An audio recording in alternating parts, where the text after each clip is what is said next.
Sciences are already intact and fully developed.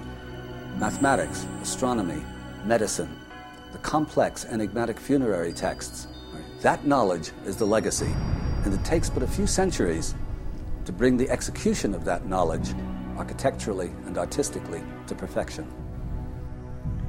From a time stretching back into murky prehistory, the art and architecture of ancient Egypt stand as proof of an almost supernatural control of the material world and an eerie understanding of the secrets of nature and the laws of beauty.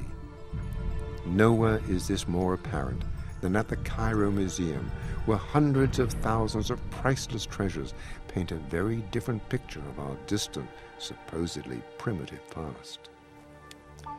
Present at the very beginning, the supremely refined craftsmanship, the impenetrable materials, the harmonic proportions, and the esoteric content embodied within each work speak to millennia of development and evolution. In these enigmatic treasures, we see the telltale signs of the legacy of high knowledge and ability from pre-antiquity which empowered the ancient sages, architects, sculptors, and scribes to realize timeless masterpieces which were simultaneously instruments of powerful magic.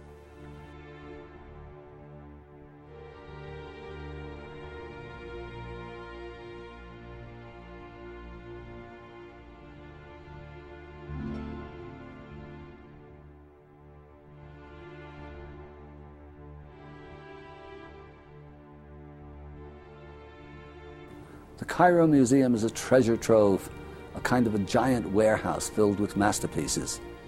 Within it, we find bits and pieces of direct and indirect evidence supporting our hypothesis of the lost civilization. We find, for example, little stone bowls carved from some of the hardest stones known, porphyries and granites and green schists and diorites, that are beautifully designed with narrow necks and hollowed in the center. Now, we could not, with our machine tools, produce these stone bowls, and yet they date from earliest Egypt, first dynasty, pre-dynastic Egypt even. The other finds from these periods show relatively simple pottery, fish hooks, combs, artifacts of that sort. So we are suggesting that it is just possible that these extraordinary bowls, which, as I say, we couldn't do today, are artifacts from that still earlier, highly sophisticated civilization. Left to themselves, if they're not destroyed, they're virtually eternal. They won't weather, they won't erode. There's nothing really to break them up.